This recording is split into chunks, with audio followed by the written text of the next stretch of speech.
और दिल्ली में भ्रष्टाचार कहाँ खत्म हुई है। गलियों में बहुत ज़्यादा गंदगी है, बहुत ज़्यादा मच्छरों का प्रकोप है।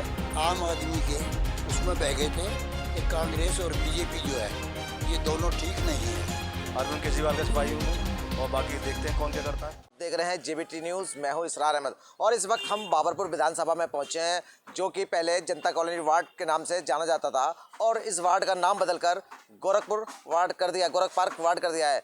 आपको बता दें, यहाँ से कांग्रेस की जो प्रत्याशी हैं वो आरती सेन है और वहीं आम आदमी पार्टी ने जो मैदान में उतारी हैं उनका नाम प्रियंका सक्सेना बताया जा रहा है। वहीं अगर बात करें बीजेपी की जो कैंडिडेट हैं, पिछली बार वो जीती हुई कैंडिडेट हैं कुसुम तोमर, यहाँ की अगर हम बात करें इस वार्ड की तो यहाँ से जो भाजपा के काउंसलर थे सचिन शर्मा। इस वक्त हम बात करेंगे सीधा यहाँ की जनता हमारे साथ जुड़ी हुई है, यहाँ के लोग जो पॉलिटिकल लोग हैं वो हमारे साथ जुड़े हुए हैं। आखिर क्या ऐसे कार्य थे जो इस जनता कॉलोनी में नहीं हो पाए, क्योंकि ये जनता कॉलोनी बहुत महत्वपूर्ण वार्ड है और यहीं से जो कैंडिडेट हैं उनकी किस्मत का फैसला होता है। मेरे साथ कुछ लोग जुड़ने वाले हैं, उनसे बात करेंगे। सर, सबसे पहले आप अपना नाम बताइएगा।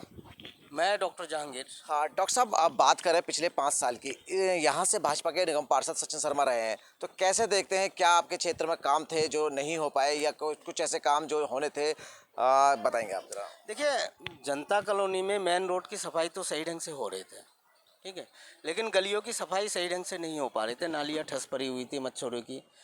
ये प्रॉब्लम तो है। ये प्रॉब्लम होने के लिए हमने ये कहा कि अपने कॉलोनी का अगर कोई पार्षद बनता है तो हमारे कॉलोनी का जो जितना गंदगी है ये साफ़ करेंगे हमारे अपने आदमी। अब जो कैंडिडेट तीनों गोरख पार्क का है, तीनों गोरख पार्क का है, इससे जो है ना सबसे ज़्यादा झटका मिला है कि जनता कॉलोनी से किसी को टिकट नहीं दिया किसी पार्टी ने। देखिए, जनता कॉलोनी जो ये इलाका है, यहाँ से किस्मत तय होती है उम्मीदवार की, क्योंकि यहाँ से जो जब पॉपुलेशन की हम बात करें, किसी की भी किस्मत तय होना इस जनता कॉलोनी पर तय करता है। तो ऐसे में बाहरी कैंडिडेट यहाँ से उतारा जाता है, उसको कैसे देखते हैं आप? यही तो हमारी लड़ाई थी, यही लड़ाई थी। आज मैं आम आदमी पार्टी जो मैंने लेफ़्ट किया है, इसी कारण लेफ़्ट किया है कि 2017 में मेरे साथ वादा किया गया था कि इस बार आप प्रेम बाबू सक्सेना को लड़ा दो, अगले बार आपको टिकट देंगे। लेकिन मंत्री जी ने बहुत धोखा दिया हमसे, और उस आदमी को हम, प्रेम बाबू सक्सेना जिसका नाम है, उस आदमी को हम वोट क्यों दें जो फ़ोन किसी की नहीं उठाते हैं, बात करते हैं। पूरे बाबरपुर विधानसभा में गोलीबाज के नाम से प्रेम बाबू सक्सेना जाना जाता है और झूठे के नाम से जाना जाता है। ये पूरे विधानसभा में ये आज अगर फ़ोन वो आज नहीं उठा रहा है तो कल जीतने के बाद कहाँ उठाएगा? जनता की समस्या को कहाँ देख पाएंगे वो? हाँ, देखिए, बड़ा सवाल इन्होंने यहाँ खड़ा किया है कि जो कैंडिडेट प्रियंका सक्सेना लड़ रही हैं उनके पति के बारे में बताया जा रहा है कि वो गोली के नाम से यहाँ पहचाने जाते हैं। कह सकते हैं कि अभी अगर उनका फ़ोन नहीं उठा रहे जनता का, तो जीतने के बाद वो कहाँ नज़र आने वाले हैं। सीधा और लोग मेरे साथ जुड़ने वाले हैं। सर, अपना नाम बताएंगे। मेरा नाम रिजवान अंसारी है। रिजवान जी, किस तरह से देखते हैं आप, जनता कॉलोनी के लोकल निवासी हैं, विकास की अगर हम बात करें, साफ सफाई की हम बात करें, क्योंकि नगर निगम का चुनाव है, सफाई जो है ज़्यादा देखी जाती है और लगातार जो पिछली बार यहाँ से निगम पार्षद रहे हैं वो भाजपा के रहे हैं, बहुमुस्लिम इलाका है ये, तो कैसे देखते हैं आने वाले चुनाव में? देखिए, पिछले 5 साल में जो हमारे पार्षद थे सचिन शर्मा जी थे, तो उन्होंने कोई काम नहीं कराया है और रोड पे सफाई कराने से कोई फ़ायदा नहीं। इतना क्योंकि फ़ायदा जब होता है जब पूरा इलाका साफ़ करा जाए। गलियों में बहुत ज़्यादा गंदगी है, बहुत ज़्यादा मच्छरों का प्रकोप है और यहाँ पे हमारी कॉलोनी के अंदर हमेशा एक तरफा वोट पड़ता है, जिसको भी पड़ता है, और अब की बार भी आम आदमी पार्टी का पार्षद आने की उम्मीद है। इसकी वजह यह है क्योंकि आम आदमी पार्टी ने विधानसभा के अंदर बहुत काम करा है और कॉलोनी के अंदर भी मोहल्ला क्लिनिक है, बिजली के बिल ज़ीरो आ रहे हैं और बहुत सारी स्कीमें हैं। और प्रेम बाबू सक्सेना जो है हमारे एक तरीके से प्रत्याशी के शौहर हैं, तो वो पिछले 5 साल से वो जब से पार्टी बनी है जनता कॉलोनी में एक्टिव रहे हैं और लगातार उन्होंने बहुत लोगों की मदद करी है, बहुत लोगों के साथ खड़े हुए हैं। और जनता भी ये जानती है कि यहाँ पे आम आदमी पार्टी हमेशा सदैव जनता के साथ काम करती है और करती रहेगी। और उम्मीद भी लगाई जा रही है क्योंकि अब की बार 3 प्रत्याशी खड़े हुए हैं। कांग्रेस को तो पता ही नहीं, दिल्ली में ही नहीं पता, हिंदुस्तान से तो गायब हो रही है, दिल्ली में तो पता ही नहीं। और कुसुम तोमर जो दूसरे वार्ड की प्रत्याशी थी और अब लेडीज सीट होने की वजह से उन्हें यहाँ भेजा गया क्योंकि उन्हें पता था कि वहाँ पे उन्होंने काम नहीं करा तो प्रत्याशी को बदला। जबकि भाजपा ने ज़्यादातर प्रत्याशियों के टिकट काटे हैं, लेकिन कुसुम तोमर को यहाँ भेजा गया है क्योंकि उसके लिए उनकी विचारधारा, जो वोट का ध्रुवीकरण, ये बहुत सारी चीज़ें हैं। लेकिन आने वाला समय बताएगा कि दिल्ली में और यहाँ तक कि हमारे गोरखपुर वार्ड में, गोरख पार्क वार्ड में आम आदमी पार्टी आ रही है और यहाँ से प्रियंका सक्सेना भारी बहुमत से जीतेंगी, ये जनता ठान रही है। देखिए यहाँ लोगों की मिलीजुली प्रतिक्रिया सामने आ रही है। कुछ और लोग हैं, इनका साफ तौर पर कहना है यहाँ से जो कैंडिडेट है प्रियंका सक्सेना यहाँ से जीत कर आएंगी और भारी मतों से आने वाली हैं। कुछ लोग मेरे साथ जुड़ रहे हैं, इनसे बात करने की कोशिश करेंगे। सर नाम बताइएगा अपना। मेरा नाम नजमुल हसन है। हाँ नजमुल जी, अगर हम बात करें विकास की, यहाँ से अगर हम बात करें, ये बाबरपुर विधानसभा है और यहाँ से जो विधायक हैं वो भी आम आदमी पार्टी के विधायक हैं और पिछले 5 साल से मैं जो विकास देखने को मिले, हम देख रहे हैं यहाँ का विकास दिख रहा है आपको। लगातार आप प्रयास करते रहे हैं ईदगाह के रोड को लेकर, यहाँ RCT रोड को लेकर। पिछले 5 साल पहले भी आपसे वादा किया गया, इस बार भी आपसे वादा किया। अभी तक जो है ज़मीनी तल पर वहीं अब आम आदमी पार्टी की जो काउंसलर के जो उम्मीदवार हैं फिर यहाँ पहुँची हैं आपके बीच, तो किस तरह से देखते हैं आप, क्या करना चाहते हैं आप? ये चाहते हैं जो काम पीछे हुए हैं, कुछ काम नहीं हुए हैं, कुछ काम रुके हुए हैं, कुछ कामों का वादा किया गया था। अब आगे उम्मीद कर रहे हैं सारे काम हो जाएंगे। अब जो काउंसलर जो आ रही हैं वो, उनसे तो हमारे कोई ताल्लुकात नहीं है, लेकिन सचिन शर्मा पीछे रहा है। वो लोग जाते थे उसको ऑफिस पे, तो वो लोगों की बात सुनता था और उस काम को अंजाम देता था वो। देखिए मुस्लिम शख्स है, बहुमुस्लिम इलाका है, कहीं ना कहीं काम को सलाम जरूर होता है।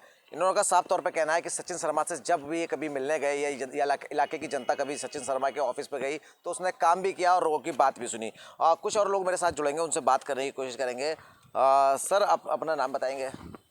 मेरा नाम फैयाजुद्दीन है। आप फैयाज जी कैसे देखते हैं आप अपने इलाके को? जनता कॉलोनी है, बहुमुस्लिम क्षेत्र है, सफाई की व्यवस्था की अगर हम बात करें, क्योंकि यहाँ से जो भाजपा के निगम पार्षद रहे हैं पिछले 5 साल सचिन शर्मा जी, तो सफाई व्यवस्था कैसी रही यहाँ पर? सर जैसे आपने हमारे भाई ने बताया, सफाई सुथराई में तो वही चीज़ रही है कि बिल्कुल ही किसी नाम की चीज़ है नहीं। अभी भी कूड़े के ढेर पड़े हुए हैं। और सफाई सुथराई में तो मतलब इन लोगों से कहा जाए और जाके मिलने की कोशिश भी की है, लेकिन मिलने को कोई तैयार नहीं है, तो किससे बात की जाए। अपनी बात ऐसे ही लेकर गए और ऐसे वापस लेकर आ जाते हैं। सफाई सुथराई देखिए लोगों की बिल्कुल मिलीजुली प्रक्रिया यहाँ आ रही है कि कोई सफाई व्यवस्था इस इलाके में नहीं हुई है। मेरे साथ इस इलाके के प्रधान जी हैं, बुज़ुर्ग हैं, पिछले 44 साल से इस क्षेत्र में रह रहे हैं, तमाम तरह के इन्होंने दौर देखे हैं। इनसे भी बात करेंगे। सर अपना नाम बताएंगे? जी मेरा नाम है शमसुद्दीन। हाँ शमसुद्दीन साहब, आप बुज़ुर्ग हैं, 44 साल से इस कॉलोनी में रह रहे हैं। मान लीजिए जब से ये कॉलोनी बनी है तब से आप इस कॉलोनी में हैं। आपने समय देखा है लोगों का, कॉलोनी को बदलते हुए देखा है, नेताओं को बदलते हुए देखा है। तो इस बार की अगर हम बात करें 2022 में नगर निगम के चुनाव होने जा रहे हैं, तो क्या पहली पसंद आपकी रहने वाली है? मैं सबसे पहले जानना चाहूँगा। जी सही बात, जो हकीकत है वो लोग जो है आम आदमी के उसमें बह गए थे कि कांग्रेस और बीजेपी जो है ये दोनों ठीक नहीं है। शायद ये आम आदमी पार्टी जो है ये अच्छी है, लेकिन ये अच्छी की बजाय 1 नंबर मोदी और 2 नंबर मोदी, ये पार्टी ऐसी निकली कि काम नहीं करती, वादे करती है, सिर्फ इसने काम नहीं करे। अब इस बार जो है कांग्रेस से जो प्रत्याशी हैं लेडीज़, उनका बहुत अच्छा यहाँ पर चल रहा है। और अब की बार जो है कांग्रेस पार्टी जो है ये जनता कॉलोनी जो है रिकॉर्ड बनाएगी दिल्ली के अंदर। एक तरफा वोट हमारे यहाँ कांग्रेस को पड़ेगा। हाँ बिल्कुल, देखिए जिस तरह से क्षेत्रीय प्रधान जी हैं, इन्होंने का साफ तौर पर कहना है कि इस बार जनता कॉलोनी वार्ड कांग्रेस को एक तरफा वोट देने जा रही है। वहीं कुछ और लोग मेरे साथ जुड़ने के लिए तैयार हैं। डॉक्टर साहब मैं दोबारा से आपसे बात करना चाहता हूँ। आप आम आदमी पार्टी की सेवा में रहे हैं, आम आदमी पार्टी के साथ जुड़े रहे हैं, आखिर ऐसी नौबत क्यों आन पड़ी कि आप कांग्रेस की तरफ रुख कर गए?